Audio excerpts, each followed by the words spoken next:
Hello, welcome back. This is Maurice Kimba, and today we want to go straight on how we can place purlins on this curved truss. This is part 4, and today we want to handle on how we can place purlins, and also we want to place the gable columns here. You can see this side of the gable columns. You can see that. So if you take a look close, you can see we've added other we've modified and adjusted or increased a number of grid lines in this particular part. So let me just double click on the grid line so that you see the modification. So I've just added nine grid lines, so that 9 grid lines at a space of 3.76 3.75 to accommodate the positions of the gable columns. So I think modifying the grid lines is something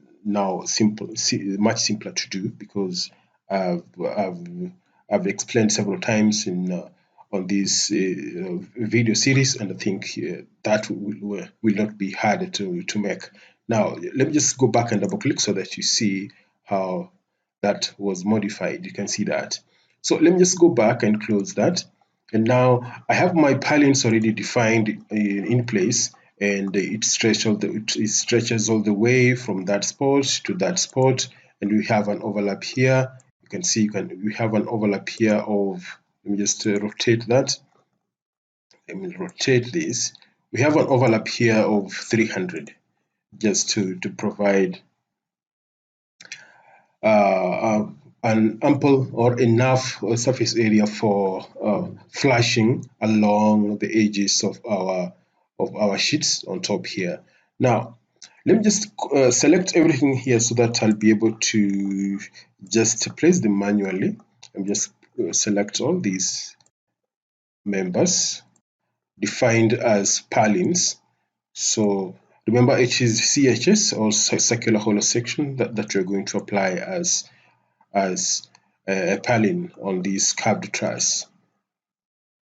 Now I'm going to right click here and come to special copy, or just pick on a copy option. Then I'll just mouse at the bottom end here and see I'll snap on a red snap here. So the moment I see that, I'll be able to snap on that, but I'm not able to accurately narrow down on it. So let me just turn this around like that, so that I'll be able to pick it on the right position. So let me just right click and come to copy, and if I zoom close, I'll be able to snap right there. The moment you see a red snap symbol, we just snap right there. And remember, I gave it an offset of the top chord by 1mm or 2mm, just to avoid the direct sitting on top of the top chord.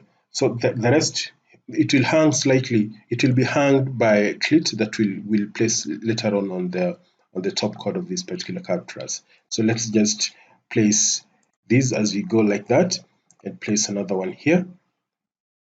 There's another one right there, and place another one right here.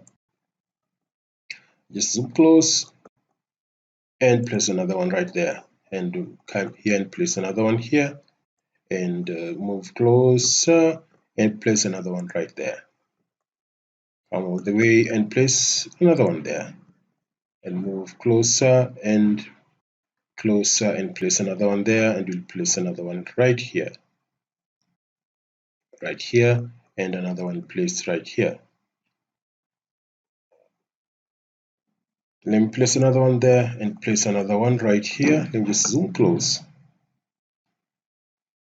and bring this one closer and place another one right there. When we see the red snap symbol, means we are in the right intersection point.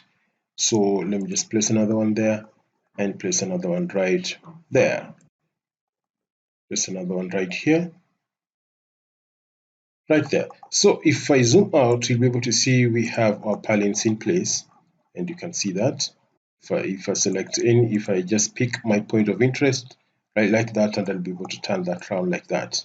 So clips will place later on, and I'll show you how we can customize this with our own way of placing the the purlins and creating the cleats. Now, since I've created the purlins right there, and if I turn this round like that, you can see our curved truss is somehow a space truss. Now, the gable will come tricky if we place the gable right on the bottom end here, because it's cutting right in the middle of our curved truss. So we'll need a slight offset going this way, because from this end to this end, this distance from this member to this member, this is 600.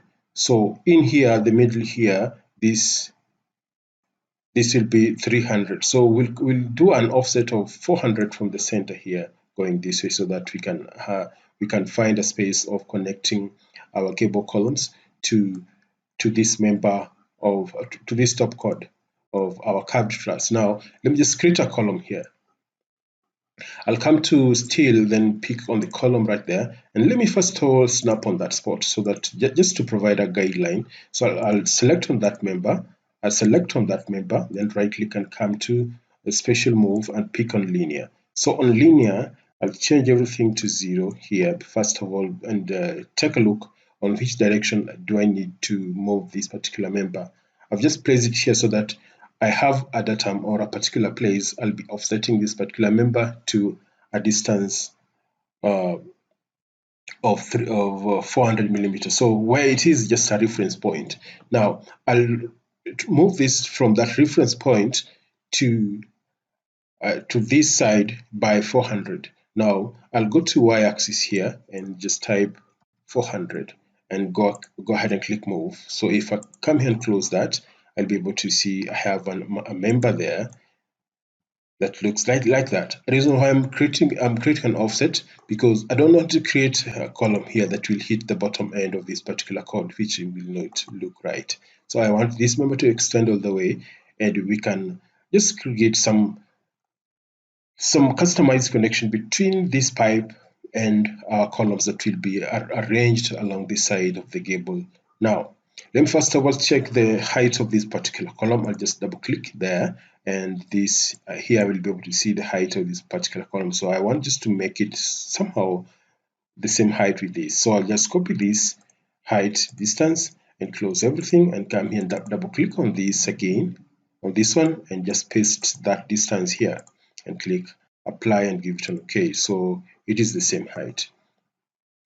So I want to distribute these members. I want just to copy this along the gable span, and let me just place another one there.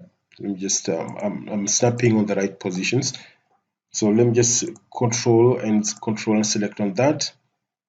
Let me deselect this, right click and come to copy, and I want to copy it from that spot. Let me just mouse on the accurate position and let me copy it from that spot, and I'll go all the way and paste it and snap on a particular space there and create another one right there. Perfect.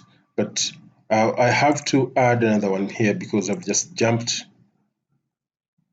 a member or a grid line there. Let me just add another one right there. So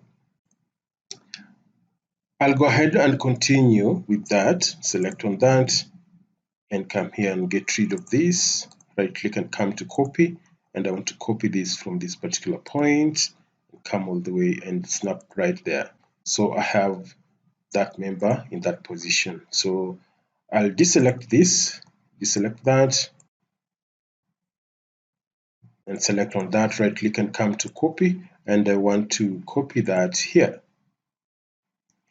So that's okay, and I'll do the same thing here, but I'll only mirror this on the other side of the gable once I've adjusted this height to take the profile of this curved top chord of our truss.